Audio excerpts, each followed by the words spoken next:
Hey hey hey, salut à toutes et à tous et bienvenue dans ce deuxième numéro officiel de Critical Book. On dénombre toujours le numéro pilote avec ces chers messieurs Bogart et Trunks qu'on salue.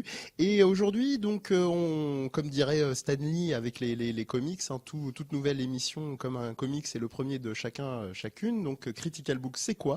Critical Book, c'est une émission qui essaye de prendre une thématique et un débat ou un débat autour du jeu vidéo et de rattacher à un livre au sens étendu du terme.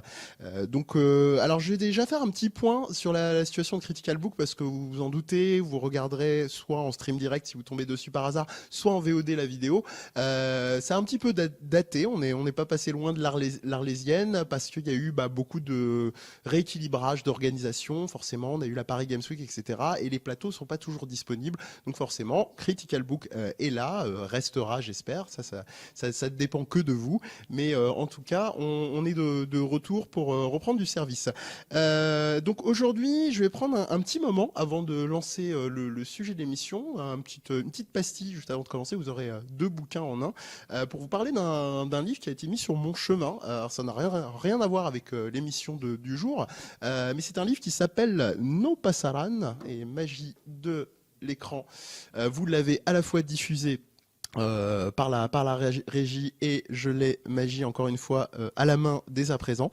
Donc c'est un livre de Christian Lehmann qui est un auteur français monsieur et madame d'ailleurs et qui a été créé en 96 et je voulais vous conseiller parce que au-delà du côté, alors ça peut faire un peu peur parce que c'est édité aux éditions École des loisirs. Quand je dis un petit peu peur, une petite thématique ado et compagnie où on se dit bon je suis un peu vieux pour lire ce genre de bouquin. Détrompez-vous, on commence par un petit trip d'anticipation jeux vidéo de l'époque avec les tendances presque réalité virtuelle et compagnie, et on finit sur un twist assez dingue. Donc j'ai pas trop envie de vous en dire plus, mais plutôt de vous inviter à le lire. Et ce qu'il faut savoir, pareil, la régie anticipe à merveille, c'est que le livre fait partie d'une trilogie. Ça, je l'ai découvert il y a peu, en allant voir les commentaires, pour une fois, les commentaires sur les sites marchands servent à quelque chose. Donc, il y a une trilogie qui s'intitule No Pasaran Andreas le Retour, qui est le nom d'un des protagonistes, et No Pasaran Endgame, que vous avez actuellement à l'écran. Donc voilà, c'était vraiment un petit conseil lecture, si vous avez l'occasion. C'est très très sympa. Je vais juste, avant de définitivement lancer l'émission, vous lire un petit extrait qui m'a fait beaucoup rire à l'époque et qui finalement déjà en 96 anticipait énormément les débats violents sur le jeu vidéo et compagnie. Donc du coup, donc je vous lis un petit extrait.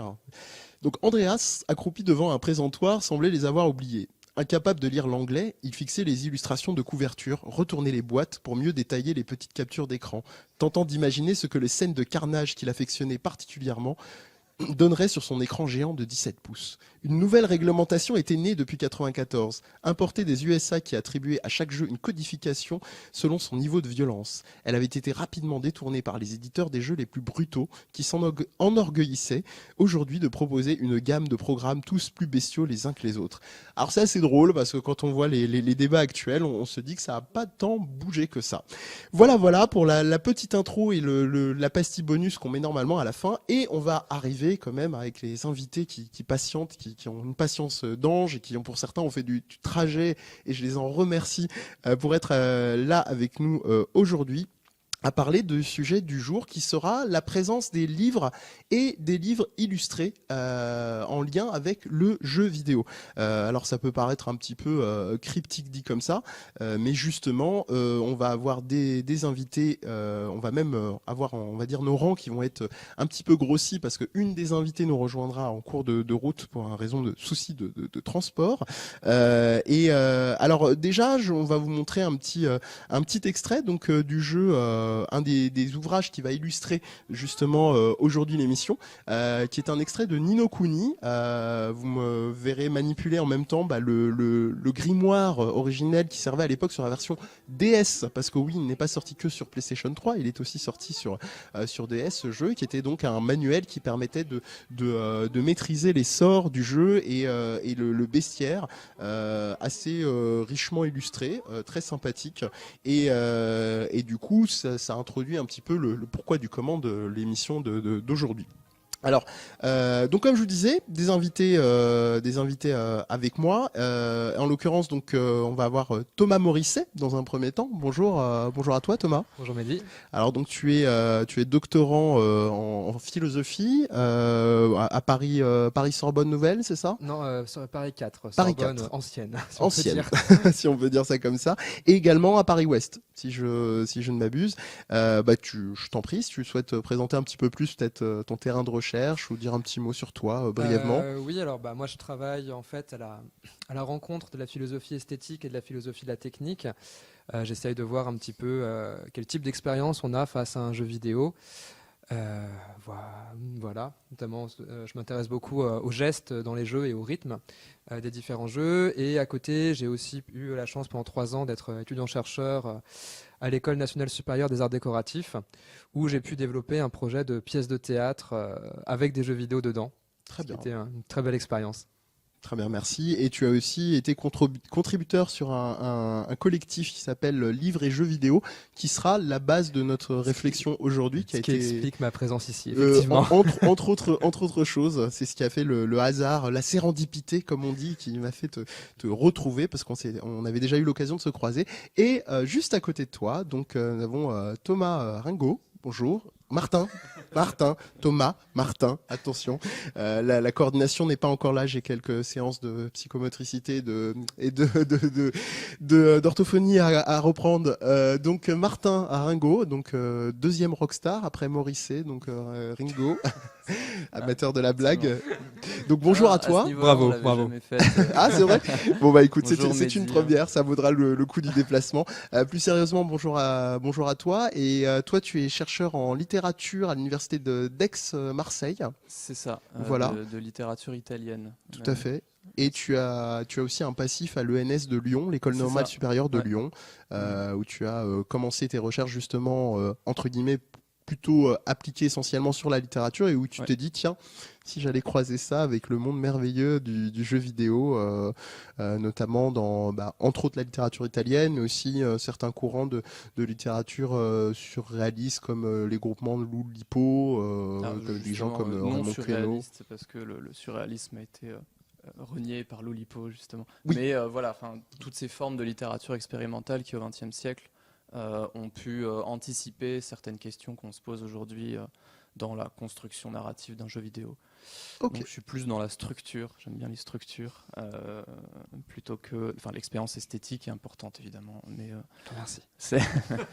c'est surtout la structure qui m'intéresse comme objet d'étude. Pour ton approche et ton objet d'étude, très bien. Et on sera rejoint par Sophie Dast, qui elle travaille donc à l'ENSAD, qui se présentera beaucoup mieux que je ne le ferai à présent tout à l'heure lorsqu'elle nous rejoindra.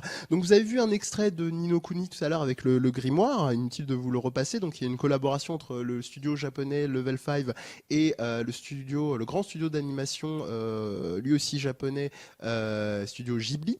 Et donc on parlait de ce deuxième ouvrage sur lequel on va s'appuyer, qui est celui de livres et jeux vidéo, qui avait été coordonné par Fanny Barnabé et Björn Ole Dozo, que je n'écorche pas son nom. Et on va tout de suite, d'ailleurs, on va s'appuyer sur 3 parties pour argumenter donc l'émission. On va revenir sur l'iconographie du livre dans le jeu vidéo en règle générale. Comment est-ce qu'il est utilisé pour être représenté de manière globale. Ensuite, on va essayer de se demander pourquoi est-ce qu'on fait appel au livre, à la figure du livre dans le jeu vidéo plutôt par exemple qu'à un autre médium. Et enfin, on va essayer de sortir des sentiers battus et d'aller vers des expériences de jeu peut-être un peu moins mainstream, plus expérimentales, en tout cas moins connues, qui pourraient continuer à nous faire penser la question de livres et jeux vidéo. Alors, on va tout de suite passer à un premier extrait de Fanny Barnabé, qui a eu la gentillesse de répondre à une interview sur le sujet pour répondre à notre première question. Langues et lettres, mais j'ai fait mon mémoire de master sur le thème de la narration dans le jeu vidéo. Et du coup, j'ai basculé, donc j'ai entamé une thèse que je suis en train de poursuivre sur le thème des différentes formes de détournement du jeu vidéo par les joueurs. Donc tout ce qui est machinima, fanfiction, speedrun modding, etc. Mais du coup, voilà, jeu vidéo et livre, c'est un peu les deux pendant de ma formation. Donc début du projet, en gros, c'est qu'on a lancé un appel à proposition avec mon promoteur Björn Olav Dozo sur le thème donc, des rapports entre jeux vidéo et livres. Le but à la base, c'était de diriger un numéro de revue, de la revue québécoise Mémoire du livre. Mais en fait, on a reçu énormément de propositions d'articles, plus de 70 il me semble, donc ça a vraiment eu, c'est beaucoup pour un numéro de revue scientifique. Du coup, on a décidé de publier à la fois un numéro de revue et à la fois un collectif, donc un ouvrage. Donc on a séparé les articles de manière un peu artificielle, il faut bien le dire. D'un côté plutôt livres et jeux vidéo pour le numéro de revue, donc en gros on part plutôt de l'histoire du livre, etc., avec un regard sur le jeu vidéo. Et alors le collectif par contre s'appelle Jeux vidéo et livres, de manière assez originale. Et donc là ça part plutôt des game studies, mais sur les rapports donc plutôt du livre dans le jeu, etc. D'accord, parfait.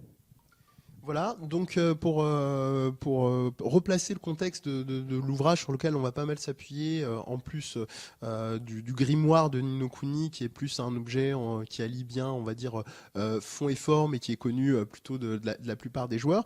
Juste pour resituer très rapidement, donc Fanny Barnabé qui parle de Game Studies, qui sont des études sur le jeu, et le jeu au sens large, pas uniquement le jeu vidéo, mais ça peut aussi par exemple être des études, des réflexions sur les théories du jeu, vraiment au sens appliqué, jeu de plateau ou toute autre forme de jeu.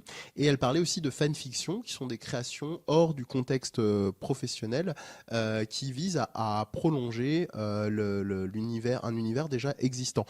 Par exemple, en gros, vous reprenez, je dis n'importe quoi, un Naruto, un One Piece, vous écrivez votre propre version de manga, une préquelle ou une suite que vous imaginez, bah voilà, ça peut être une forme de fanfiction.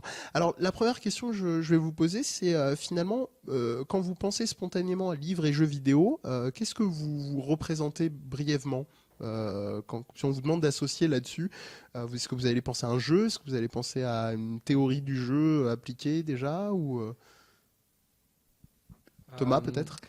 Bah non, là, je suis un petit peu biaisé dans ma réponse, que tu viens de parler de Game Studies. Oui. Le fait est que, en plus, les Game Studies se sont formés sur un fond très très littéraire en fait, puisque le fondateur de la revue Game Studies, donc en 2001, c'est le Danois Espen Aarseth, Oui.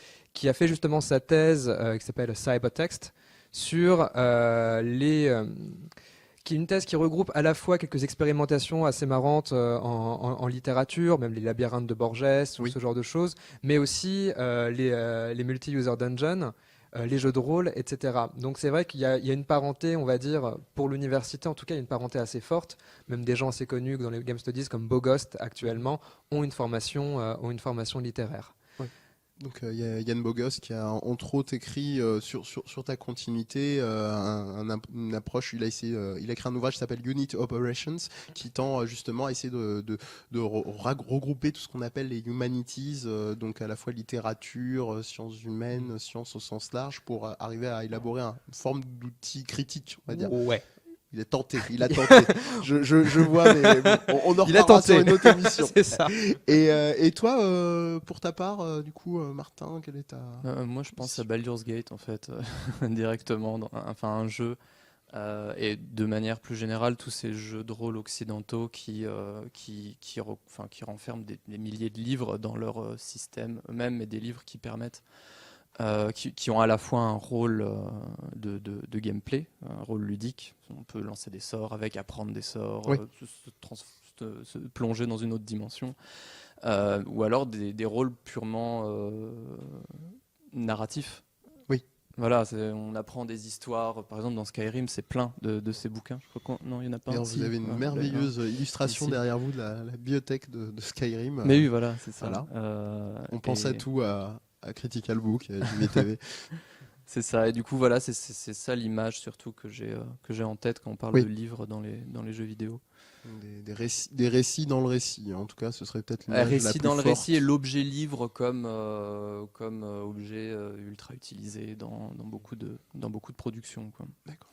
Eh ben, ça tombe assez bien parce qu'on ne s'est pas forcément consulté pour la transition, mais on va redonner de nouveau la parole à Fanny Barnabé, que vous avez entendu présenter son ouvrage collectif, et elle va, elle, répondre à cette question que j'ai posée aux invités, qui va nous permettre d'amorcer donc la première partie de cette émission du sujet.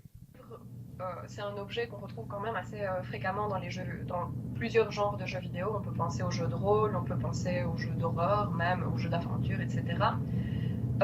C'est un objet qui peut être soit vraiment juste représenté de manière extérieure, juste l'objet livre, soit qui peut vraiment contenir un texte, comme on peut penser aux sagas The Elder Scrolls, etc., qui contiennent plutôt des vrais livres avec de vrais textes. Et alors généralement, c'est un objet qui va véhiculer toutes sortes de valeurs qui sont traditionnellement associées au livre et à la littérature en général. Donc le livre, ça va être un objet de connaissance. Donc c'est souvent ce par quoi on peut apprendre plus de choses sur le background de l'univers, sur le fonctionnement du jeu, même ça peut servir de didacticiel dans certains cas. Ça va être un objet d'apprentissage aussi, c'est-à-dire que le livre peut venir résumer tout le processus d'apprentissage dans The Elder Scrolls par exemple. Parfois le fait simplement d'ouvrir un livre, ça permet d'acquérir une nouvelle compétence ou d'acquérir plus de points dans un talent, etc. C'est un objet de pouvoir dans le sens où c'est aussi une arme parfois. Il y a pas mal de jeux de rôle où les livres sont des objets à équiper, donc des grimoires magiques qui permettent de lancer certains sorts, etc. Et c'est un objet narratif aussi, évidemment. Donc, souvent, le livre, c'est un moyen économique de transmettre une part de la narration. Dans World of Warcraft, par exemple, on peut trouver, disséminés un petit peu dans l'univers, des livres qui vont raconter une petite partie de la narration, qu'on peut choisir de lire ou non, qui est dispersée de manière assez fragmentée, etc. etc. Donc, c'est... Le livre, ça a servi de supplément narratif, mais aussi d'objet proprement ludique, donc pour tout ce qui est apprentissage de compétences, armes, etc. Et j'ajouterais aussi que le format même du livre a pu servir de modèle de gameplay, dans le sens où la division du livre en pages, en fait, tout simplement, c'est régulièrement utilisé comme une source de gameplay, par exemple dans les jeux d'horreur type Amnesia, même dans Splendor, où on doit aussi récupérer des pages, etc. Donc le fait de reconstituer un livre à partir des pages, ça vient organiser en quelque sorte le jeu. Voilà, donc pas mal d'éléments, déjà des bases assez denses. Donc on peut reformuler un petit peu la question pour se demander, c'est est-ce qu'avec les livres au sens large, illustrés ou non, est-ce qu'on est dans un simple habillage visuel thématique, ou est-ce qu'il peut y avoir quand même une utilité aux fonctions ludonarratives, donc qui vont faire avancer la trame, qui vont faire avancer l'expérience de jeu. On a vu qu'on pouvait délimiter des catégories, et comme nous le disait Thomas, il a participé justement à catégoriser ces 3 types de livres. Justement, Thomas, j'en perds ma voix en direct, c'est merveilleux. tu vas pouvoir prendre le relais pendant que je serai en train de mourir. Donc, il y a 3 types de livres que tu as catégorisés dans ton article auquel tu as participé. Est-ce que tu pourrais justement nous en parler ?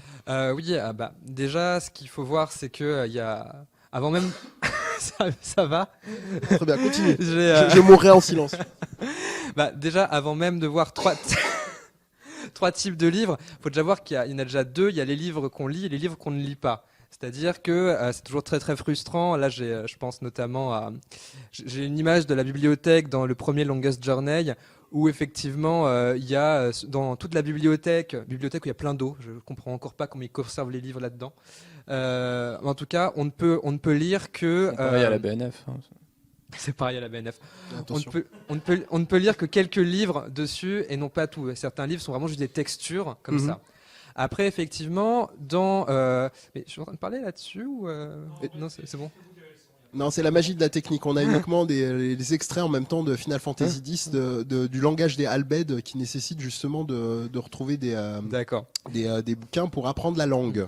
Mais alors, effectivement, après, les livres peuvent servir à 2 choses. Ou bien on peut vraiment lire un texte, ou bien il y a juste une simulation de la lecture qui est souvent traduite de manière, par des compétences. L'exemple qui me vient en tête et que j'utilisais dans l'article à ce niveau-là, c'était Mountain Blade Warband, où en fait vous pouviez acheter des livres, qui étaient d'ailleurs les objets les plus chers dans le jeu à peu de choses près. Vous le lisiez, ça prenait une bonne dizaine d'heures, donc en temps in-game. Donc vous voyez le monde qui tournait autour de vous pendant que vous lisiez, et quand le livre était fini, vous aviez +2 en médecine ou que sais-je encore. Donc ça c'est vraiment, voilà, essayer, c'est vraiment c'est presque du quantify self, je ne sais pas trop comment dire ça, mais c'est vraiment l'idée de dire que la lecture est une expérience qui nous amène quelque chose, et mécaniquement on va traduire ça en compétences. Après, l'autre chose intéressante, c'est le fait où justement le livre a un texte et a une histoire. Et là-dessus, il y a un modèle un peu hybride, c'est celui justement des Elder Scrolls. Bon, je pense à Oblivion, celui que j'ai plus fait, où effectivement, on a quand même une histoire qui nous est racontée, le livre est ouvert avec des pages, mais le simple fait d'ouvrir le livre nous fait +2 en intelligence comme ça. Donc il y a à la fois la volonté de proposer une expérience narrative, et à la fois simuler le fait que l'avatar est en train de lire en lui disant vous gagnez +2 en force. Même s'il suffit juste d'ouvrir la première page et de le refermer après, vous avez quand même gagné +2 en force. Ou en à un moment, ça devient un jeu de dupe. On sait qu'en l'ouvrant, on va avoir tant en specs, ce sera juste une modalité. Mais ça, après, c'est vraiment quelque chose qui était. Enfin, mon article était un petit peu là-dessus, c'est que. On peut difficilement simuler vraiment la lecture en fait. On peut juste simuler la lecture, ça revient juste à prendre l'apparence extérieure. Votre avatar, il est en train de rien faire en fait quelque part. Avec à côté, on lui dit bon allez, c'est bien de lire +3 comme ça, mais sinon c'est toujours le lecteur qui joue. C'est jamais l'avatar qui lit, c'est peut-être l'avatar qui saute, mais quand il y a un texte, on est dans un autre régime de simulation. Enfin, c'est même plus de la simulation justement. C'est ce que tu appelles le livre intradiégétique, donc cette dimension-là. Enfin, qui va s'adresser uniquement aux joueurs d'une part, et l'expérience intradiégétique qui est une autre catégorie de livres. Comment est-ce que tu l'as défini? Parce que c'est ce dont tu parles justement dans ton article. Oui, alors là, donc ça, les livres intradiégétiques, donc la diégèse, c'est donc ce concept qui au départ vient du cinéma, qui désigne le monde général dans lequel se passe la fiction. Donc effectivement, un livre d'Elder Scrolls est intradiégétique, puisqu'il a une existence physique. Par contre, il peut y avoir aussi des livres extra-diégétiques. C'est par exemple les codex dans Mass Effect. Les entrées de codex dans Mass Effect sont considérées comme un livre. Alors, après, est-ce que c'est un texte? Est-ce que c'est un livre? La question de la forme, bien sûr. En fait, en plus, c'est vraiment un très très gros biais, en fait, parce que souvent, ce qu'on appelle, nous, un livre, en histoire de la lecture ou en théorie de l'objet, c'est ce qu'on appelle un codex. C'est-à-dire que c'est un objet qui est extrêmement lié par sa forme déjà à l'imprimerie. Pensez que, par exemple, tous les livres de Platon, par exemple, philosophe, on ne se refait pas, à l'époque, c'était des rouleaux de parchemin qu'on déroulait. Il n'y avait pas de page, en fait. La page est arrivée assez tard dans l'histoire du livre et de la lecture. Et c'est vrai que là-dessus, les jeux vidéo, même dans des époques moyenâgeuses, on pourrait éventuellement s'attendre à ce que les livres soient des parchemins roulés, sont souvent des codex reliés en cuir. C'est pour ça que je considère que les textes de Mass Effect, qui sont accessibles uniquement aux joueurs dans ce qu'ils appellent l'encyclopédie, ou justement le codex, même s'ils n'ont pas une forme livre, on peut considérer qu'ils forment un livre en tout en fait. Et comment tu catégoriserais l'exemple qu'on a diffusé il y a quelques instants de Final Fantasy X, donc qui consiste à récupérer des ouvrages qui permettent de mieux accéder à la langue d'un peuple qui s'appelle les Albed, justement dans le jeu? Là, on est totalement dans ce que j'appelais justement les livres qu'on ne lit pas, où là, effectivement, c'est un objet. Ça aurait pu être peut-être pas n'importe quoi d'autre, mais c'est vraiment là on est sur un habillage, mais un habillage qui fait vraiment sens. D'accord. Alors est-ce que ça te parle, ce que te disait justement jusqu'ici Thomas? Martin, tu veux peut-être rebondir? Pour ce qui est du livre dans FF10, là, c'est une clé, quoi. C'est une clé pour accéder à un niveau supérieur comme dans Link to the Past aussi. D'ailleurs, où il faut normalement trouver un bouquin pour pouvoir lire des inscriptions et avancer. La question de l'objet livre est intéressante, effectivement. Se pose aussi en littérature, parce que les littératures expérimentales qui sont aussi qui passent aussi par la littérature numérique on finit par s'affranchir de l'objet livre. Déjà d'un point de vue numérique évidemment, parce qu'on finit par défiler des pages web ou du PDF. Il y a des maisons d'édition qui font des hypertextes maintenant. Aussi, quand le livre était encore au format papier, par exemple Cortázar donnait l'occasion à son lecteur de parcourir son livre plus de manière tourner la page linéairement, mais d'aller chercher un numéro ailleurs, etc. Le bouquin s'appelle Marelle. C'est ça, d'ailleurs. voilà. Vous jouiez vraiment à Oui. la Marelle avec votre livre, Voilà. sautant. D'accord.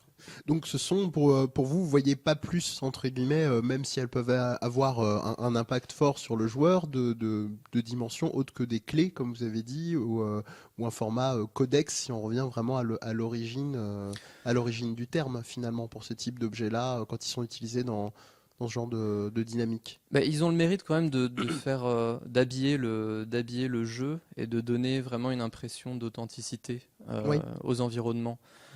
Même Minecraft, enfin, on a envie de mettre des bibliothèques dans Minecraft parce que c'est joli, parce que en plus il y a une utilité ludique, c'est-à-dire que ça permet d'alimenter la table d'enchantement, c'est ça, oui, la table d'enchantement. Et c'est vrai qu'il y a quelque chose d'intuitif aussi pour le Oui. joueur. Le joueur connaît l'objet livre, il sait quoi en faire, il sait qu'il faut l'ouvrir. Bon, il suffit de cliquer dessus ou pour n'importe quel jeu, appuyer sur un bouton, mais on sait quoi en faire. D'un point de vue du gameplay, c'est astucieux d'utiliser un objet qui est aussi connu dans l'imaginaire collectif. Bien sûr. Voilà.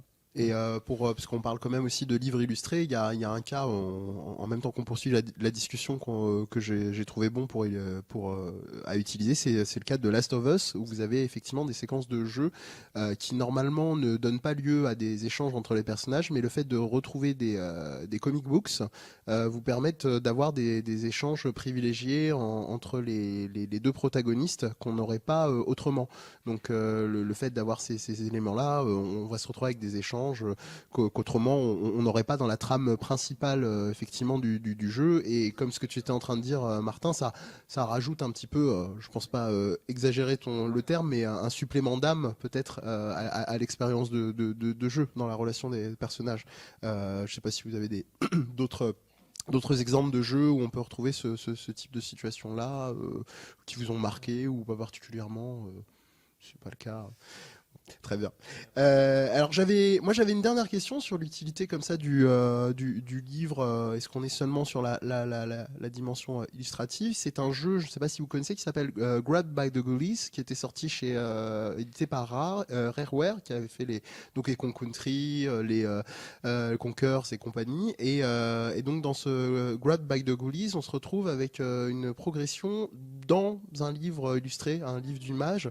Comme on peut le voir maintenant en même temps à l'écran, lors de séquences plus ou moins cinématiques et en même temps, alors c'est pas exclusivement des cinématiques, il y avait des moments où on avait des QTE, donc on avait quand même des actions contextuelles pendant ces périodes de jeu. Donc ça, où est-ce que ça se catégoriserait depuis ce qu'on dit depuis tout à l'heure?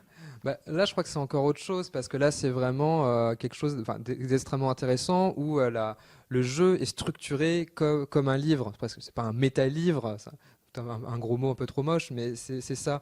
Je connaissais pas du tout ce jeu-là. Moi, ça me fait penser à quelque chose de plus récent qui est Valkyria Chronicles. Oui. Dans lequel effectivement donc on rejoue une guerre, et en fait la narration c'est un livre d'histoire qui a été écrit après la guerre, et tout est chapitré en fonction comme un livre, avec les batailles, les différentes scènes qui sont un livre illustré. Oui. Oui, donc ce qui est extrêmement intéressant, parce qu'en plus c'est vrai que ça colle très très bien à l'esprit du jeu, qui est vraiment un jeu qui réfléchit pas mal à ce que c'est que la mémoire d'une guerre, parce qu'on est clairement sur une relecture du nazisme, une relecture de la Seconde Guerre mondiale. Et c'est vrai que c'était très intéressant de présenter ça comme ça. Mais c'est vrai que là, le livre devient structure du jeu, et ça fait un pont justement intéressant entre livre et littérature à ce niveau-là. C'est bien, parce que tu anticipes aussi quelque chose que je voulais te dire plus tard sur la figure, ce qu'on peut projeter justement dans la figure du livre dont parlait un peu plus tôt Martin, sur le fait que dans la représentation de l'imaginaire collectif, les livres, ça veut dire quelque chose, ça a une symbolique qui peut être forte. Un dernier extrait pour savoir si ça répond aussi à ce même type de méta-livre d'une certaine manière, c'est Kingdom Hearts, vous devez connaître au moins deux noms, dans lequel on a des séquences de jeu qui ont lieu dans le royaume de Winnie. Winnie l'ourson, Dans le premier, et on rentre effectivement à ce moment-là à travers la tanière de Merlin l'Enchanteur dans le livre de Winnie, et en passant par différentes séquences comme on le voit là sur la vidéo, on a des petits lieux qui sont des lieux emblématiques de l'univers de Winnie l'ourson, enfin de l'animation en tout cas, pas le livre pour enfants d'origine, accéder à effectivement différents personnages de l'univers de Winnie l'ourson. Donc voilà, ça je sais pas, parce qu'on arrive en plus là à un croisement d'univers connecté de la culture populaire. Est-ce que ça rajoute quelque chose au-delà de la convergence culturelle ou non? Est-ce que en termes d'expérience de jeu, ou est-ce qu'on est là aussi juste à une couche de plus Je pense que c'est surtout une citation esthétique oui. de ce genre d'univers. Et c'est intéressant parce que le Kingdom Hearts veut regrouper les univers de Final Fantasy oui. et de Disney, mais l'univers de Disney est très vaste, il y a beaucoup de choses complètement différentes. Du coup, quand on est Winnie l'ourson, un livre pour enfants, c'est pas mal par rapport aux autres personnages qui sont peut-être plus importants ou qui ont une portée narrative plus significative. Du coup, c'est pas une mauvaise idée narrative, et à la fois au niveau du gameplay, ça laisse comprendre aux joueurs qu'il est dans une sorte d'univers autre par rapport à là où il est d'habitude. Au niveau des livres illustrés, livres pour enfants, ça me fait penser à Child of Light. Oui. Le jeu indé d'Ubisoft. Mais vas-y, je t'en prie. Qui est une sorte de livre illustré sans pages, sans cases. Les dessins sont imitations aquarelles, mais je crois que c'est même des scans de dessins existants. De chez Ubisoft, donc, qui était pas commercialisé, qui était vendu sous couvert d'esthétique jeu indé.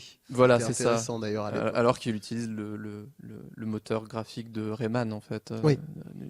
Qui lui-même est un moteur des Gobelins, donc avec une forte base ADN du livre illustré, enfin de l'illustration en règle générale. Voilà. Donc on croise un petit peu des domaines. Voilà, j'aurais appris quelque chose à Thomas Morisset, donc c'est parfait. J'aurai ce succès, cet achievement-là. On va marquer une courte pause avec, comme je l'annonçais, une invitée qui va nous rejoindre notre plateau, ce qui va me permettre de prendre un verre d'eau et d'éviter de mourir auprès de vous, cher public. On se retrouve dans quelques instants.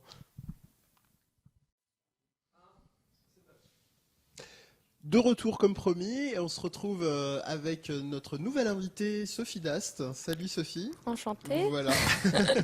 Enchantée, toute discrète. Non mais il y a un petit souci de transfert, ça arrive. Donc je vais te laisser te présenter avant qu'on enchaîne avec la deuxième partie de l'émission. Je disais très rapidement tout à l'heure que tu étais artiste et chercheur à l'ENSAD, entre autres choses. Et voilà, savoir si tu voulais rajouter quelque chose à ça. Oui, je suis artiste, je suis docteur en esthétique, sciences et technologies des arts de l'Université Paris 8 et je suis enseignante dans un groupe de recherche à l'ENSAD Lab qui s'appelle GodArt, Game Oriented Design and/ou Art. Ça, c'est classe. Et tu t'intéresses aussi beaucoup à la culture otaku. C'est ça. Voilà. C'est une bonne partie de ma thèse est consacrée à la culture otaku. Voilà.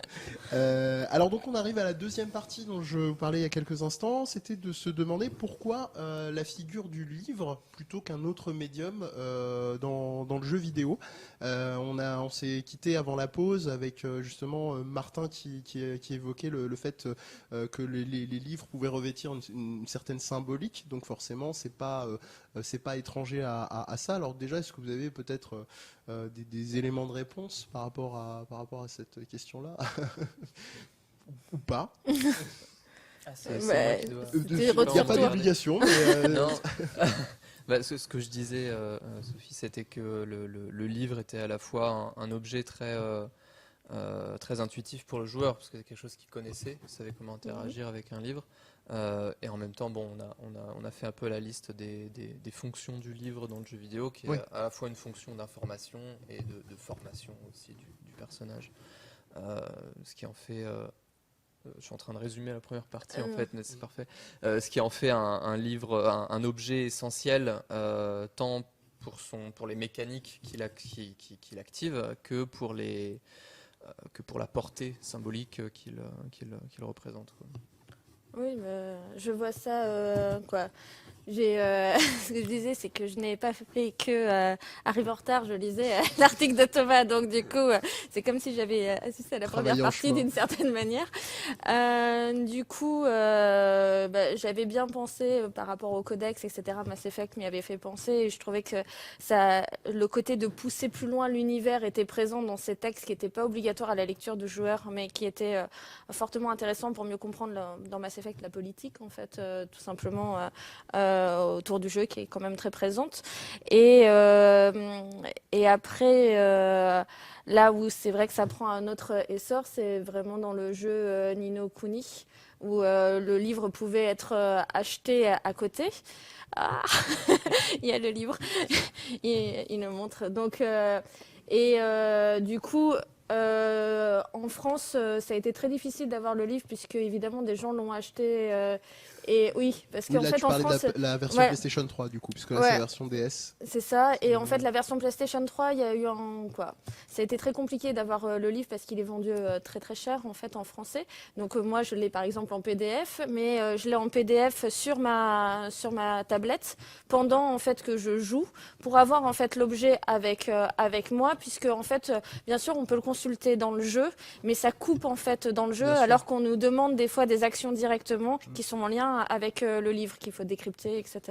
Donc du coup, si je comprends bien, c'est presque un contrôleur alternatif en fait. C'est réellement une référence et ça fait partie du jeu et j'aimerais bien l'avoir j'aurais préféré l'avoir en physique que de l'avoir en tablette parce que c'est un PDF qui a été scanné donc c'est pas non plus la top des qualités. Même pirate, si je remercie la personne qui l'a fait, bien évidemment, parce que c'est ça pas... justement déjà ça illustre. Il y a quand même un côté, j'irais pas jusqu'à dire sacré, je grossis le trait, mais c'est cette aura du livre où finalement on se dit le rapport à l'objet. Alors ça, il y a deux choses, c'est le rapport à l'objet donc dans l'aura qu'il peut revêtir, et il y a son immédiateté parce que tu parlais du fait qu'il n'y a pas de coupure.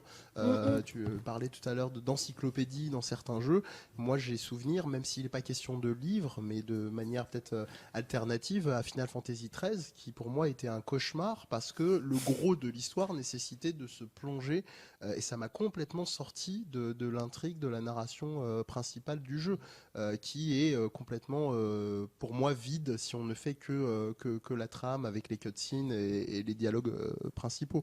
Donc il y a quand même quelque chose d'un peu incontournable et qui vient peut-être marquer une coupure, comme tu disais, Sophie, quand on n'a pas cet objet-là. C'est vrai, parce qu'on est obligé d'aller le chercher, tandis que là, quand on a la chance d'avoir le livre matériel et dans la langue qu'on peut lire aussi, puisque là, il est en japonais. Encore un autre obstacle, c'est bon, d'autres choses. Mais il y a le livre de Ni no Kuni est très particulier parce qu'il y a évidemment les sorts qui sont rappelés, donc ça c'est juste un côté mémotechnique, c'est-à-dire la bonne forme à faire, qu'est-ce qui va avec quoi. Il y a évidemment les évolutions de ces familiers, puisque c'est une sorte de, j'espère ne pas me faire incendier, mais de Pokémon-like où on a des créatures qui viennent avec nous et qui progressent au fur et à mesure, qui ont des évolutions qui sont différentes. Donc là aussi on peut les étudier à travers le livre. Donc là on retrouve plus d'une certaine manière le guide jeu qu'on peut acheter pour d'autres. Mais il y a aussi d'autres choses, c'est-à-dire qu'il y a des codes qui sont cachés dans une langue qu'on ne connaît pas, qu'on doit décrypter. Et ça, c'est des choses qui nous sont demandées en fait dans le jeu où on doit mettre des sortes de mots de passe pour réussir en fait des sortes d'épreuves imposées par des personnages non joueurs.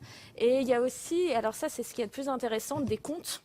Mais des vrais contes qui sont travaillés, etc., inspirés de contes classiques. Dans ces contes-là, on peut aussi avoir des questions, et des fois, c'est juste des histoires, mais c'est des belles histoires qu'on peut lire, en fait, le soir à un enfant sans aucune difficulté. C'est réellement, c'est joli, en fait. Contrairement à la trame super badante de Ni no Kuni, qui, pour rappel, est l'idée de raconter pour éviter à un enfant d'apprendre que sa mère va... il va chercher, il essaye, en fait, de ressusciter sa mère. Voilà. Défunte au départ. Voilà. Très joli. savez quoi offrir pour Noël si c'est pas déjà fait. Donc on a finalement, on était en train de dire la posture du livre vraiment identifiable, familière, comme disait Martin. On a eu le complément avec Sophie sur la question de l'expérience, on va dire coupée. On a aussi on va dire un passif quand même d'emprunt évidemment du jeu vidéo au livre et à la littérature en règle générale, comme on pu le faire avant eux le cinéma. On va avoir un petit extrait par exemple d'un jeu culte s'il en est, qui est le Dune de 92, qui était sorti sur PC, qui comme le cinéma a aussi emprunté pour lui rendre hommage visuellement et en faire quelque chose. Et puis on a aussi des cas qui vont être un petit peu différents. Je parlais un petit peu plus tôt de l'entrée dans un livre tout à l'heure. On va avoir des situations comme le jeu Sesame Street, donc Once Upon a Monster. Je ne sais pas si vous avez déjà eu l'occasion de le voir tourner, qui est un jeu qui est sorti sous Kinect, donc ça explique déjà pas mal de choses à votre nom, et qui permettait d'incarner les personnages de l'univers de Sesame Street, donc Kermit Grenouille, Elmo, etc. Vous allez vite reconnaître, même si c'est pas de votre génération, avec les visuels qui ne viennent pas. Mais ce n'est pas grave. En tout cas, voilà. Est-ce que là, on n'a pas encore une couche supplémentaire en fait de la référence au livre comme déjà existant, et c'est une entrée supplémentaire dans un univers déjà existant?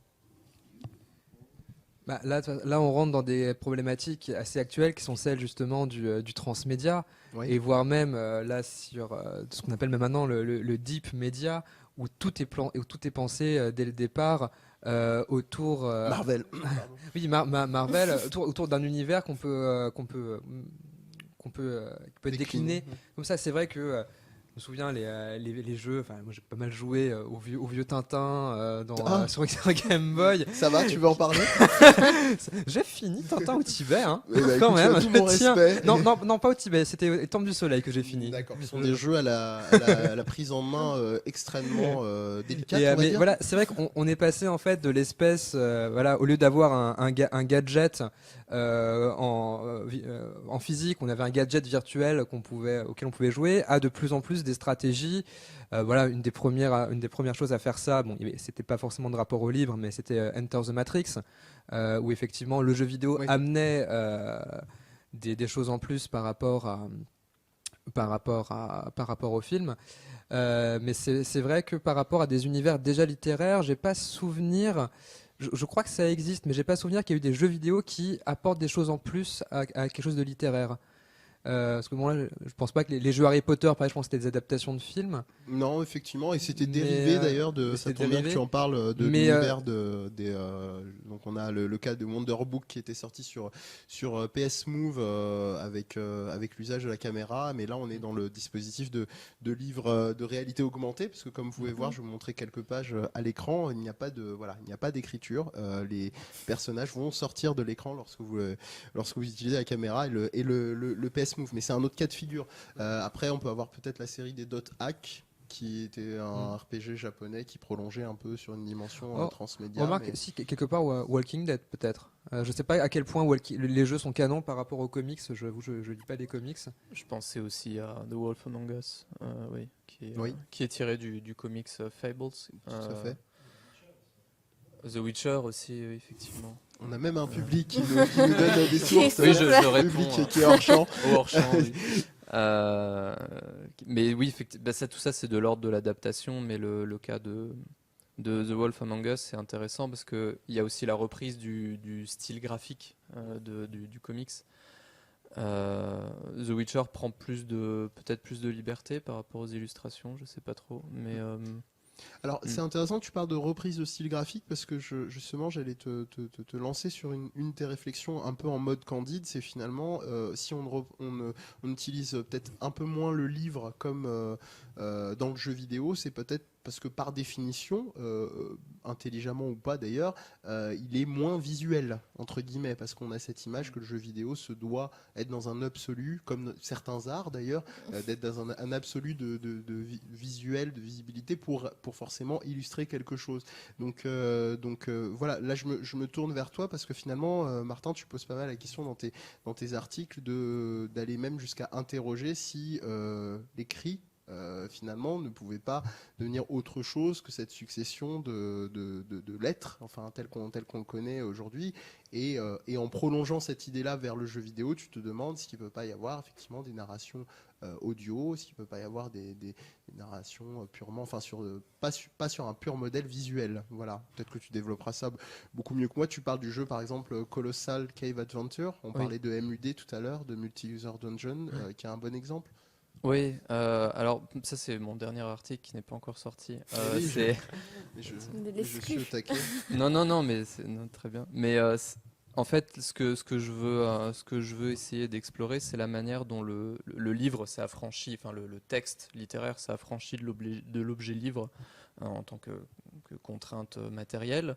Et je me demandais si la littérature ne pouvait pas s'affranchir aussi de sa scripturalité, de la manière de ses mots, quoi, pour donner lieu en plus ou plus à une littérature faisant appel à un autre langage, un langage plus visuel, un langage aussi sonore, sans forcément que ce soit un langage, comment dire, par des mots. Oui, toujours. Oui. Parce que si c'est raconté à la voix, ça reste un texte littéraire traditionnel. C'est juste qu'il est lu, juste transcrit voilà. à l'oral. Et effectivement, j'essaye de faire le rapprochement entre les deux. Colossal Cave Adventure peut être considéré comme un roman interactif, somme toute, parce que même les interactions qu'on fait, les inputs qu'on entre sont des mots, sont des verbes. Et voilà, j'utilise aussi l'exemple de Depression Quest, de Zoe Quinn, qui pose vraiment la question de son statut. Le style est travaillé, il est aussi travaillé dans le contexte dans lequel il est, c'est-à-dire que les commandes sur lesquelles on peut cliquer pour faire avancer l'histoire sont des commandes qui ressemblent à des commandes informatiques. Mais voilà, l'auteur joue avec ça et remet en question le statut infaillible du texte comme objet qu'on peut... Une fin de jeu, une fin de partie pour faire... un clin d'œil à Beckett viendrait forcément tout résoudre. En gros, voilà, si je vais dans la blague niche de littéraire, on va pas s'en sortir. Mais plus sérieusement, moi je pensais à un exemple, et encore une fois, on va me targuer de prosélytisme, mais c'est pas grave, il y en a déjà dans le fond du décor pour ceux qui auront observé. Je pensais à un jeu qui s'appelle Nier, dont je parle très souvent, et qui lui essaye un petit peu de s'aventurer sur tous ces plans-là, parce qu'on a quand même, il y a quelque chose de scripté globalement, mais il y a une exploration dans la musicalité, justement, de langues qui viennent un petit peu nous désarçonner, qui viennent être autre chose que des langues connues. Enfin, on essaie de faire sortir un petit peu notre zone de confort dans en tout cas la narration globale du jeu. Est-ce que ça se rapprocherait un petit peu de ce genre d'expression comme Depression Quest dont tu parles, qui viennent un petit peu faire exploser les carcans d'un récit trop lambda, je veux dire, de la figure du livre trop classique qu'on ouvre et qui a un début, une fin. Ouais, ce serait une première étape, c'est-à-dire que Depression Quest signe une convergence entre narration littéraire et narration vidéoludique. Là où ce serait intéressant, ce serait de voir comment la narration vidéoludique se base seulement sur des principes de gameplay. Par exemple, pour citer un exemple tout bête, Super Mario est hyper narratif dans les inputs qu'on entre avec la manette, et rien de plus. Les textes sont cosmétiques, j'ose dire. Est-ce qu'on peut pas voir parce que ce que me dit David Cage quand il présente ses jeux, c'est par exemple, je sais plus, Heavy Rain fait 2000 pages en fait de scénario, etc. Donc il y a réellement cette idée du livre monstrueux, puisque 2000 pages de scénario, et qu'au final, parce que c'est moi je vois Heavy Rain comme une sorte de livre jeu dont on est le héros, livre dont on est le héros, où en fait c'est des strates de chapitres en fait, comme si tu choisissais les chapitres de ton DVD en fait, que tu mettais à la suite. Et du coup, est-ce qu'on peut pas y voir ça comme une traduction justement en fait, mais sans le fait que ça soit lu, mais que c'est joué directement d'un scénario qui est préétabli, puisque on a évidemment des choix, et de ces choix vont dépendre les prochains chapitres, mais c'est quand même dans des carcans en fait qui sont serrés, puisque même si 2000 pages ça paraît énorme, c'est jamais énorme par rapport à l'infinité des possibilités qu'on pourrait imaginer si, Oui. etc. Mais même si c'est beaucoup de boulot. Donc, du coup, est-ce que ça répond pas, en fait, d'une certaine manière à ce que tu disais, à des formes en fait imaginées au travers juste d'autres choses que... Oui, c'est-à-dire que ça garde d'un objet littéraire, d'un texte littéraire, la structure narrative qu'après il appartient à l'auteur d'habiller comme il veut, soit par des séquences de gameplay, soit par de la vidéo, soit par du texte, en l'occurrence des séquences de gameplay ou des séquences interactives. C'est ça. Voilà. Mais effectivement, c'est en fait le travail que j'essaie de faire, c'est de retrouver quel est vraiment le point commun, le cœur qu'on peut trouver en commun entre littérature et jeux vidéo, et la structure narrative peut être une bonne piste. On peut avoir aussi un cas qui sera transversal. Bon, je ne vais pas m'appesantir dessus, à la fois par manque de temps, puisque ce serait aussi une émission dédiée, qui sont les cas des visual novels. Je vais passer un petit extrait d'un jeu qui s'appelle Danganronpa, pour ceux qui ne connaîtraient vraiment pas. Tout est dans le titre, hein. Visual novel, ce sont des romans graphiques. Et du coup, là, on est vraiment dans une pure textualité, enfin du pur script. Donc, on ne remet pas vraiment en question ce que tu disais un peu plus tôt. On pourrait reprocher à ce que je viens de dire, que quand même il y a une remise en question des tentatives aux côtés de l'écriture ergodique, d'essayer de déformer des choses au niveau de l'écriture, des entrées, notamment dans le jeu Steins Gate, on se retrouve avec quelque chose du format encyclopédique dont nous parlait Thomas un petit peu plus tôt. Mais voilà, on sort pas vraiment du côté script classique d'une certaine façon. Voilà, je sais pas si certains auraient quelque chose à dire très brièvement sur le cas des visual novels ou pas plus que ça. Non, ça demanderait. Ça demande ça demanderait trop de temps. En fait. Très bien. Et on va doucement glisser vers la dernière partie justement de l'émission. Je vais vous demander, on a vu des exemples assez plus ou moins représentatifs, emblématiques, qui vont de Elder Scrolls au codec de Mass Effect, à Ni no Kuni, à Winnie l'ourson dans Kingdom Hearts, si ça c'est pas niche. Et là, je vais vous demander si vous auriez des idées de qu'est-ce que peut être de plus la figure du livre et du livre illustré. Donc pour une dernière fois, j'ai demandé son avis à Fanny Barnabé, donc qui a coordonné, pour rappel, le collectif livres et jeux vidéo, qui va donc nous en dire quelque chose sur comment est-ce qu'elle voit l'avenir et les formes éventuellement expérimentales du livre dans le jeu vidéo. Première hybridation entre livres et jeux vidéo qui commence à se développer mais qui n'a pas encore trouvé vraiment c'est qui le rap, c'est tubes en quelque sorte, c'est le livre augmenté.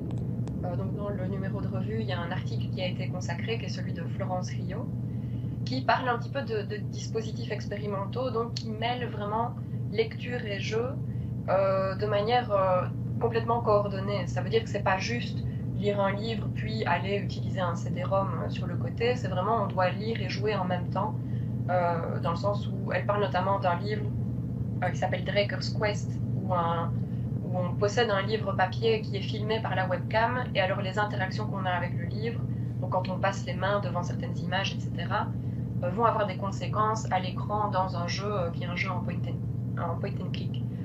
Donc il commence à y avoir des hybridations assez intéressantes. Je pense que ça a beaucoup de potentiel pour créer des nouvelles expériences qui seraient entre le jeu et la lecture, etc. Mais une des conclusions de l'article de Florence Rio, c'est que c'est des expériences aussi un petit peu déroutantes, parce qu'elle les a fait tester à des joueurs, lecteurs, qui disaient grosso modo qu'ils ne savaient pas trop ce qu'ils devaient faire, que c'était assez désarçonnant comme dispositif, que c'était intéressant, parce que ça ne ressemblait pas à ce qu'ils connaissaient, mais donc voilà, je pense que c'est un genre qui n'a pas encore trouvé en quelque sorte sa voie royale, qui n'a pas trouvé encore ses œuvres vraiment porteuses, mais qui a du potentiel. Sinon, une autre évolution future qu'on voit arriver qui hybride un petit peu le livre et le jeu, c'est la gamification des livres numériques. C'est-à-dire qu'on voit par exemple ceux qui ont des liseuses Kobo, fournies par la Fnac, les liseuses essayent de gamifier un petit peu la lecture en offrant des badges. Si on lit, par exemple, si on lit la nuit, on va avoir un badge lecteur nocturne. Si on lit Proust en entier, on va avoir un badge qui nous félicite. Et je crois même qu'il y a eu une action où si on lisait dans un Starbucks, on avait un café gratuit, etc. Voilà, il me semble que c'est un exemple peut-être un petit peu moins souhaitable d'hybridation, dans le sens où c'est un petit peu instrumentaliser le jeu et plaquer des images, enfin des codes du jeu sur le livre, dans un but qui est explicitement commercial. Évidemment, l'idée c'est d'ancrer des habitudes de consommation chez le lecteur. Donc disons que c'est peut-être une utilisation un peu moins noble cette fois-ci des parallèles entre jeu et livre. Et alors enfin, bon, Thomas Morisset est présent normalement sur le plateau, mais il a aussi développé dans son article, dans le numéro de revue, une idée que je trouve hyper intéressante, qui est l'idée que le jeu vidéo peut aussi servir de nouveau lieu de consultation des livres finalement. C'est la question que posent les jeux comme Skyrim, enfin, comme tous les Elder Scrolls, la question de ce que ça représente de lire un livre à l'intérieur d'un jeu. Ben, ça change un petit peu la donne parce qu'on lit, mais à l'intérieur d'un univers virtuel, à l'intérieur d'un univers ludique, et ben, ça peut donner une autre portée au livre, un autre sens à l'acte de lecture. Donc on peut aussi concevoir le jeu vidéo comme une espèce de nouvelle forme de bibliothèque en quelque sorte, un nouveau lieu pour créer des expériences de lecture un petit peu différentes. Voilà, donc on aura vu ces compléments, ces ouvertures d'informations de Fanny Barnabé. J'ai oublié de préciser donc, qui est doctorante à l'université de Liège. Et ce que j'ai aussi oublié de préciser, c'est que le collectif, en tout cas, je vous repréciserai tout ça dans les barres d'informations, mais sera republié sous une autre forme aux presses universitaires de Liège. Voilà, mon travail pour la remercier au moins de sa participation est fait. Donc finalement, on a ouvert un peu la voie avec Martin qui nous parlait tout à l'heure de Depression Quest. Donc c'est un petit peu ce que j'anticipais, d'avoir des présences, une figure du livre, ou en tout cas certaines narrations qui ne soient pas un point A à point B, une conclusion au sens d'une pure lecture, et de vraiment se demander ce que la figure du livre peut apporter au jeu vidéo sans être copié à l'identique. Et moi je vais vous donner deux autres exemples et vous laisser terminer l'émission avec ceux qui vous viendraient à l'esprit. Je vais vous évoquer Blind Legend, donc, qui est un jeu qui est sorti il n'y a pas très longtemps, donc qui est alors pas forcément destiné par des personnes malvoyantes ou aveugles, mais en tout cas dont l'expérience a été voulue comme peut-être plus simple à percevoir, c'est peut-être un peu maladroit comme terme, mais par des personnes justement malvoyantes ou aveugles, au sens où il n'y a aucune représentation visuelle. C'est un travail qui est purement sur le son, sur sa spatialisation, et qui est un jeu sur tablette dans lequel on évolue avec le son. Et le deuxième qui renvoie beaucoup à la figure de l'intime, parce que je rebondis sur ce que disait Sophie tout à l'heure sur le côté précieux du livre, l'aura qu'on peut lui donner. Je pense au fait qu'il y a quand même toujours quelque chose qui reste, même avec les nouvelles générations, on va dire, de l'agenda ou du carnet secret, ou de quelque chose de format physique où on note quelque chose plus que sur un téléphone. Mais j'ai un contre-exemple qui est le jeu Normal Lost Phone, qui est un jeu où on découvre un téléphone portable qui a été perdu, et on va remonter des bribes d'informations et de la vie de la personne qui a perdu ce téléphone-là. Voilà, j'en dis pas plus, c'est un jeu entre guillemets assez basé justement sur les dites révélations. Donc voilà, est-ce que ces jeux-là vous parlent? Est-ce que vous les connaissiez? Est-ce que vous auriez d'autres exemples pour qu'on puisse conclure justement sur ce que pourrait être l'ouverture de relations livre-jeu vidéo? Mais là, on sort presque du livre en tant qu'objet. Enfin, Ben oui, justement. D'accord. Non, pour être sûr, parce que je pensais à Her Story, qui est sorti, qui a eu des prix au Game Awards l'année dernière, où on est un policier qui enquête sur une affaire de crime, il me semble, et qui va chercher dans les fichiers audio d'interviews, dans les fichiers vidéo même d'interviews dans un ordinateur, et du coup on simule un vieil ordinateur de commissariat de police américain dont l'interface est identique à ce qu'on a sur notre ordinateur, quoi. Oui. Voilà, donc comment dire, l'expérience narrative fait qu'on est vraiment le personnage. Le personnage et le joueur sont deux figures qui sont plus entrecroisées par ce système de jeu que dans d'autres cas. Là où effectivement on prolonge, contrairement à un LA noir qui va être de facture beaucoup plus classique, à reprendre justement des iconographies du livre ou du calepin avec les notes d'éléments par rapport aux indices qu'on a pu retrouver dans Her Story. Il y a vraiment un affranchissement, ce que tu es en train de nous dire, de cette figure-là vers autre chose, un rapport à l'avatar, au personnage encore différent. Oui, oui. Le coup du calepin d'ailleurs était présent aussi dans Hotel Dusk sur Tout à DS, fait. Oui, oui, oui. où on écrivait les série indices sur DS et ouais. qui a été ensuite porté sur Wii. Oui. Another Code en premier, puis Hotel Dusk. Mais je crois pas qu'il y avait de calepin dans Another Code. Je dis une Non, bêtise. surtout Hotel Dusk, Ouais. où on est Mm. le classique enquêteur Oui, sur le retour, c'est ça. désabusé, qui va dans un hôtel enquêter, aller farfouiller dans la vie de ses voisins. Ouais. Et effectivement, on a ce calepin, et la console se tient elle-même comme un livre, ce qui Oui. augmente J'allais justement relancer Sophie par rapport à ça en termes d'ergonomie. Est-ce qu'il n'y a pas des expériences d'un point de vue de création plastique qui lorgnent de ce côté-là, justement, dans une prise en main où va Alors être ça, plus il y a beaucoup de choses là-dessus, puisqu'il y a beaucoup de travail qui sont faits autour des éditions numériques. Donc par rapport à ça, il y a beaucoup de choses qui sont créées et autour aussi de l'objet et du design, etc. Donc il y a Étienne Mineur qui travaille en Oui, fait sur on salue, qui a différents. été invité à l'émission Voilà, précédente. donc bon je vous invite à regarder en fait son travail, etc. Il y a beaucoup de choses en fait qui se font du côté du livre et de d'autres façons en fait de le lire ou de l'augmenter et au travers d'expériences artistiques, etc. Il y a pas mal. Il y a réellement des choses qui se font complètement là-dedans. Mhm. Mais sinon, ce qui est marrant, c'est que le premier jeu dont tu citais à propos donc du joueur qui est aveugle, en fait, l'avatar, Blind en fait, Legend. c'est la légende, c'est un joueur, le joueur en fait est aveugle et mené par sa petite fille, Oui. etc. En fait, on l'a évoqué ce matin en cours, donc du Ah bah coup, voilà. c'était. Comme quoi. Mais nous C'était sommes en évident. cours, Sophie. C'est ça, c'est ça. En fait, ma journée ne s'est pas finie, on est N'est toujours pas en terminée. cours, donc voilà. On l'a évoqué pour justement l'idée de spatialisation du son, comment c'était fait, etc. Et sur des résidences artistiques ou tu vois encore plus niche, tu n'aurais pas vu des cas qui t'ont marqué, qui pourraient être justement un prolongement de ce qui se fait dans le côté plus mainstream, voire indé du jeu vidéo? Là, tout de suite, par rapport au livre en lui-même, pas forcément, mais Mhm. après, il y a énormément en fait de créations artistiques qui sont autour de ça sur différents travaux. Je pense à Lucille Haute qui a travaillé. Du coup, tu vas peut-être m'aider. C'est Conduit d'aération. oui, voilà, c'est ça, conduit d'aération. J'avais aération sans le conduit, donc du coup, c'était un peu compliqué. Donc voilà, sur le conduit d'aération, elle a fait ça avec plusieurs autres artistes, et il n'y a pas qu'elle, hein, pour pas que. Et il me semble avec Aurélie Herbert. Aurélie Herbert, ouais. Voilà. Et donc du coup, là aussi, c'est une expérience avec différents niveaux de lecture, un objet qui est physique, puisque c'est une installation, sous la forme d'une installation. Mhm. Et ça demande c'est ça aussi, c'est quelque chose qui est important, ça demande du temps.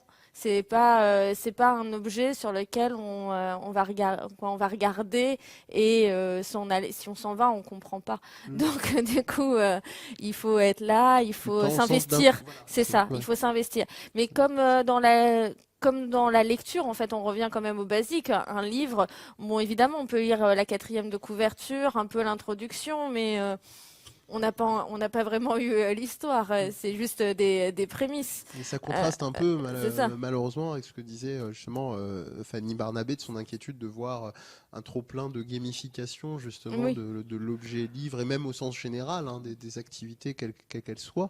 Et on peut voir aussi que malheureusement certains auteurs mainstream s'embêtent pas pour dire que bon, la littérature, on peut très bien arriver à un truc tellement aseptisé que pour eux ça cause pas de soucis tant que c'est lu. C'est-à-dire que le public aurait raison.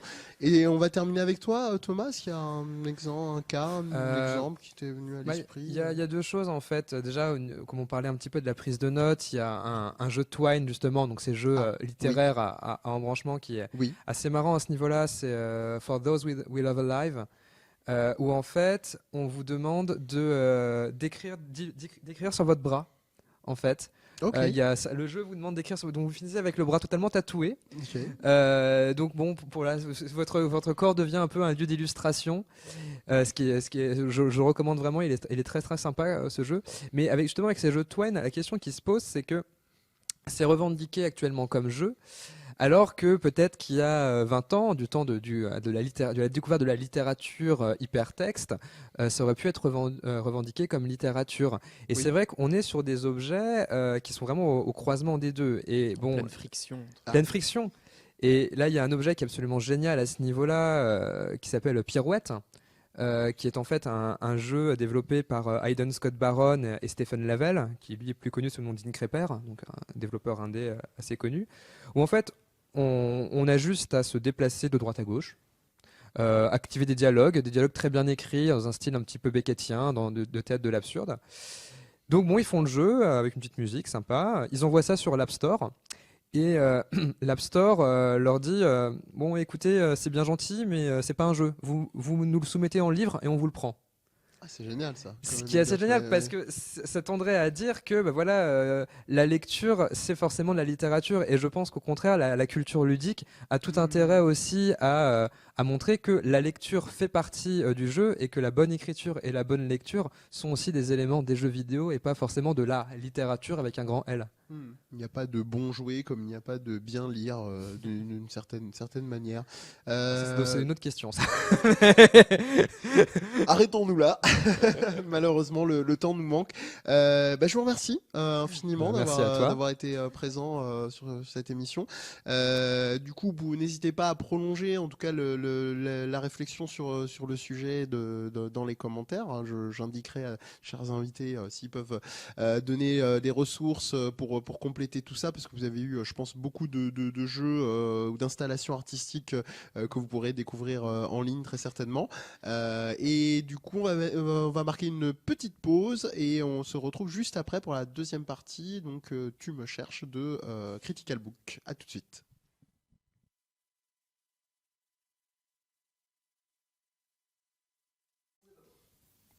Ça va devenir un rendez-vous habituel, hein, de retour sur Critical Book, deuxième partie de l'émission, et la fameuse partie Tu me cherches, où on se retrouve avec un chercheur, artiste, ou toute personne dont on va dire la matière jeu vidéo la passion et le travail. Et aujourd'hui, je suis avec Géraud Vérité. Bonjour. Géraud. Bonjour. Alors Géraud, tu es, pour faire simple et court, mais tu détailleras, community manager à la Canopée. Ouais, c'est ça. Peut-être présenter brièvement pour ceux qui ne sont pas parisiens, ou qui peut-être même en étant parisiens ne savent pas, vu que l'ouverture n'est pas si ancienne que ça, de la Canopée. Quel est cet espace ? Donc la médiathèque de la Canopée, c'est une bibliothèque qui a ouvert au mois d'avril de 2016. Donc du coup, ça fait presque 6 mois maintenant. C'est une médiathèque donc qui est au cœur de ce nouveau bâtiment, en fait, qui fait 10 000 Oui. mètres carrés, qui est très grand, qui a été, Tu vaut le détour, ne serait-ce que visuellement. Ouais, visuellement c'est assez chouette. Donc voilà, à l'intérieur il y a 4 équipements culturels. Il y a un conservatoire, un centre hip-hop, une maison des pratiques artistiques amateurs, Oui. donc qui sert à louer des salles pour des associations qui veulent faire de la danse, répéter dans un studio, louer des instruments. Et puis il y a nous, une bibliothèque donc de 1000 mètres carrés, centrée avant tout sur la fiction, les loisirs, très peu de documentaires, une très grosse partie tournée vers le numérique. Donc on a du jeu vidéo, Oui. on a de l'impression 3D, on a de la programmation, on a des Lego Mindstorm, ce genre de choses. Et puis d'autres axes aussi, donc plutôt sur les collections, qui sont les cultures urbaines, puisque les Halles sont un peu le coin pour ça dans Paris. Et puis une dernière spécialité qui est un pôle sourd, en fait. On est spécialisé dans l'accueil du public sourd, avec des animations qui sont aussi où il y a des interprètes. Donc comme ça, tout le monde peut participer. Très bien. Ouais. Et là, les gens se demandent forcément, on va dire les gamers patentés se disent mais quel lien avec le jeu vidéo? Tu en as parlé en partie. On va diffuser un très court extrait d'un reportage qui a eu lieu sur France 2 qui a une petite pastille qui parle de ça, donc qui dure une petite dizaine de secondes avec le son du coup pour que vous puissiez comprendre de quoi il retourne. Et donc qui était à l'époque, en tout cas à la médiathèque, non pas à la Canopée, mais à Václav Havel dans le 13e à Paris. 18e. 18e, pardon. Merci. Les bibliothèques nouvelle génération ont bien changé. À l'extérieur d'abord, bois et panneaux solaires. À l'intérieur, numérisation des emprunts, bien loin des fiches à remplir à la main par nos grands-pères. On y emprunte toujours des livres comme autrefois, c'est quand même la base. Les prêts sont gratuits et les nouveautés mises en valeur. Je trouve le lieu déjà assez convivial, le fait qu'on puisse lire la presse du jour. Et puis, en général, souvent un peu des découvertes, comme ce livre. Livre papier et depuis peu, liseuse. Tout est à disposition dans des espaces ouverts et clairs. Une salle est bien sûr réservée à ceux qui cherchent la tranquillité. Contrairement aux anciennes bibliothèques où le chute était plutôt de rigueur, là, c'est le silence est sanctuarisé dans une salle où on peut travailler au calme.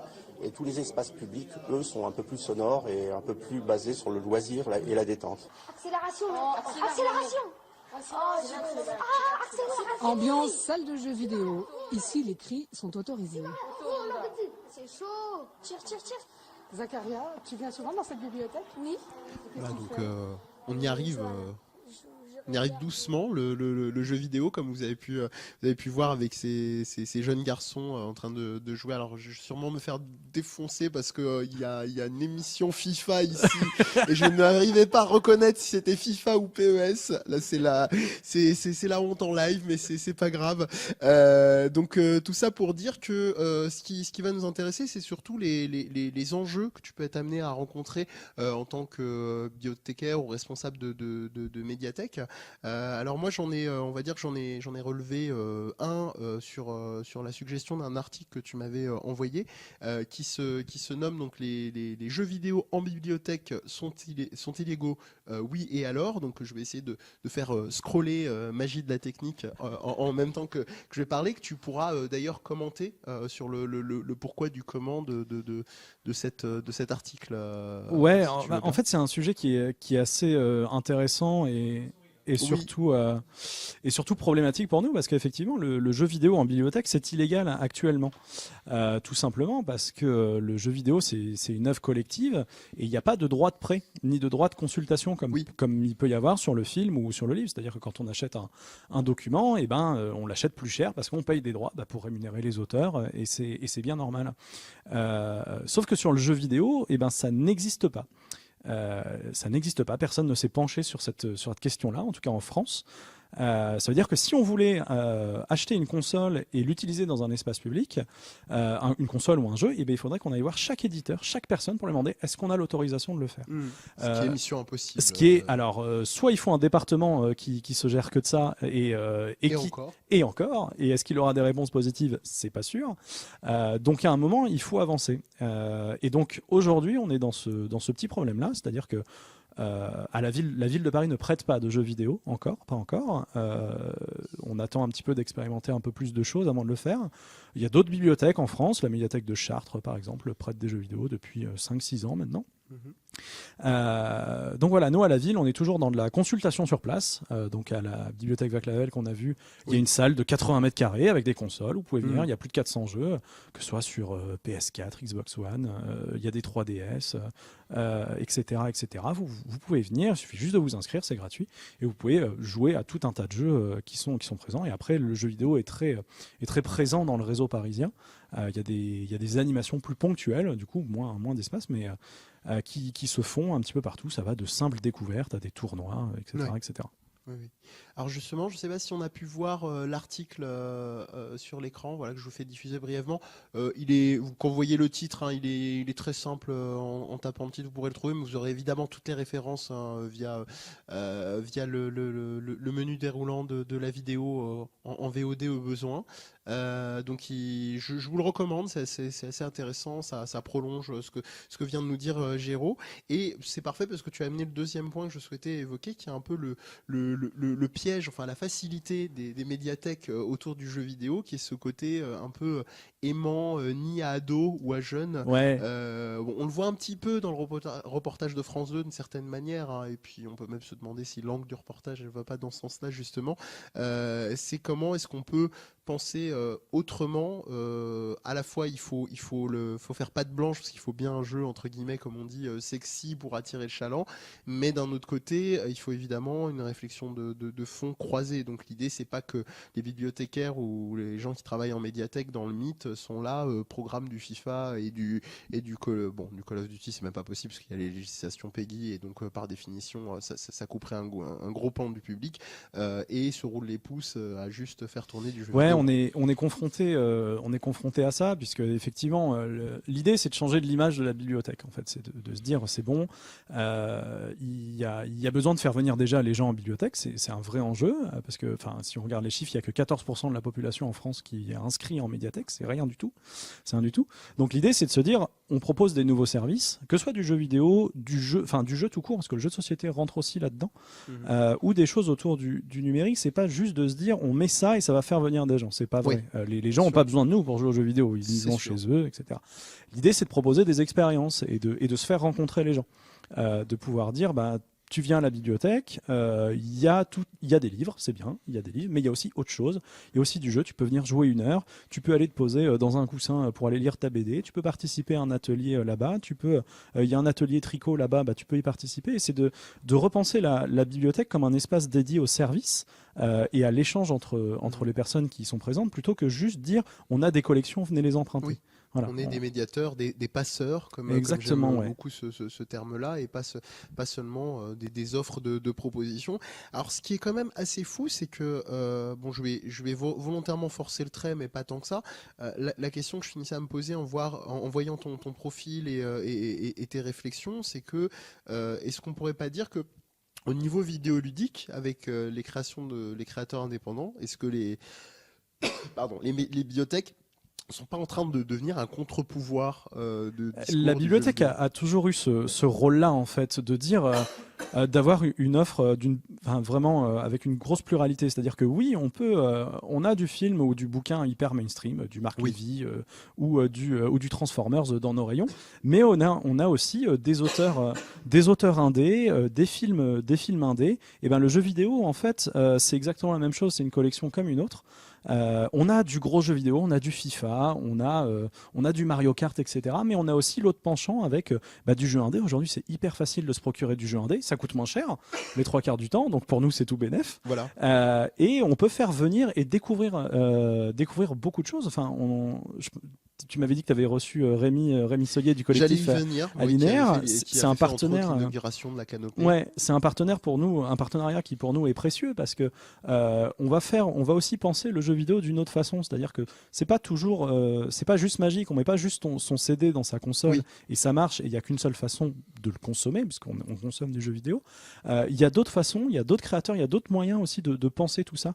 Et c'est vrai que là-dessus, c'est là où les bibliothèques justement peuvent tirer leur épingle du jeu en disant oui, effectivement, il y a du très grand public, mais il y a aussi de l'indé où vous pouvez découvrir des choses et ressentir d'autres choses avec des productions plus modestes ou plus petites, et ça permet aussi en général de rencontrer les gens directement et les créateurs et de faire et qu'il y ait un échange et du coup que le partage se fasse dans ce sens-là. Parce que quand je parlais de contre-pouvoir, non seulement je pensais à des initiatives comme celle dont tu parlais avec le collectif Alinéaire, donc dont Rémi Soyer fait partie, l'ironie c'est de se dire que ces créatifs-là peut-être les plus plus originaux, c'est pas faire une hiérarchie, mais en tout cas les plus électrons libres vont finir par se retrouver ironiquement dans des bibliothèques et des médiathèques peut-être parce que on ne les voudra plus dans les grands espaces d'institutions politiques françaises parce qu'ils seront pas dans les codes de l'excellence des cases du crédit d'impôt du jeu vidéo parce qu'ils seront pas assez valorisés, et on les retrouvera pas non plus en mainstream ou même indé pseudo-mainstream parce qu'ils seront pas dans les clous non plus. Et le deuxième point que je trouve vraiment très intéressant, ce sera à toi de me dire si je m'enflamme ou pas, c'est que vous devenez une base de sources de données, enfin de recueil d'informations, peut-être la plus objective, on va dire l'alternative la plus objective qui soit, parce vous n'avez pas la pression de métacritique et compagnie. Vous avez certes les institutions culturelles qui évidemment rémunèrent les espaces, mais en tout cas vous faites vraiment les jeux que vous mettez en avant, vous les mettez en avant par choix évidemment. En fait, ouais, c'est comme pour tout, c'est que la bibliothèque c'est un espace neutre. C'est que on va pouvoir y confronter tout un tas de points de vue différents. Et notamment sur le jeu vidéo, on a tout un panel de choses à offrir où justement on n'a pas de pression financière, on n'a pas de pression politique, on a juste, nous, les axes qu'on va définir de ce qu'on appelle la politique documentaire, la façon dont nous, on achète des documents qui va nous guider. Et aussi, on a les retours du public qui vont nous dire, nous, on aime bien ce type de choses, on préfère avoir plus de ça, moins de ça. Donc on est aussi là pour écouter ce que nous dit le public. C'est parfait, on arrive pile poil au bout et en même temps du timing de cette discussion. Géraud Vérité, donc CM Community Manager à la Canopée, merci beaucoup d'avoir de rien, merci de m'avoir invité avec nous, et puis j'espère qu'on aura l'occasion de prolonger cette réflexion-là qui n'est qu'une piste, peut-être un numéro dédié justement à ces lieux. Avec grand plaisir. Espaces, qui sait. Voilà. Critical Book numéro 2, c'est terminé. Merci à toutes et à tous d'avoir été au rendez-vous si vous étiez en direct stream. Sinon, je vous retrouve en VOD avec vos retours critiques, j'espère. Portez-vous bien et à bientôt. Ciao.